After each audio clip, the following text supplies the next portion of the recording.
Ẹ káalẹ́, àsìkò iṣẹ́ látàárọ̀. Ìròyìn lẹ́kùnrẹ́rẹ́ láti lè ṣe Remde Television.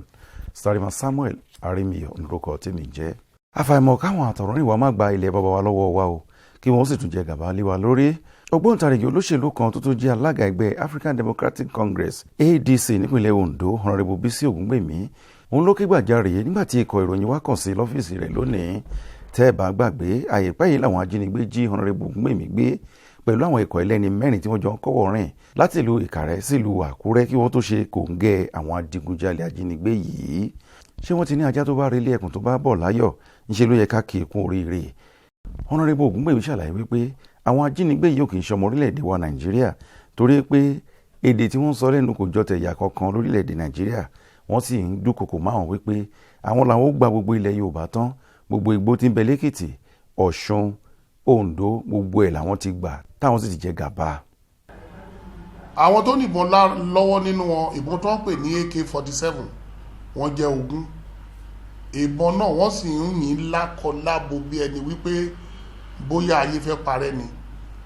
Wọ́n wá ní irọ́ o pé àyàfi ké a máa tẹ̀lé wọn wọ inú igbó lọ pẹ̀lú ìbọn, gbogbo wọn dẹ̀ yin ìbọn wọn yẹn.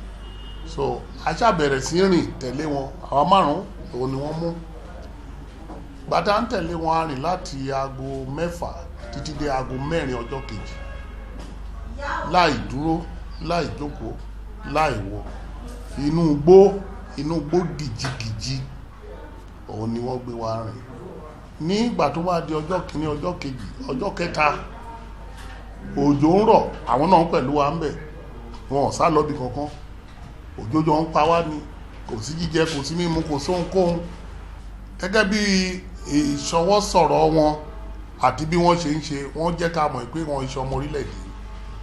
So orílẹ̀-èdè gbọ́dọ̀ múra dáadáa àti àwọn tó bá wà ní ètò ààbò, torí àwọn ọ̀rọ̀ tí wọ́n tó ń jáde lẹ́nu wọn ó fi hàn pé àwọn wọn yóò wá fún àlàáfíà, àwọn òdìfẹ́ àlàáfíà fún orílẹ̀-èdè.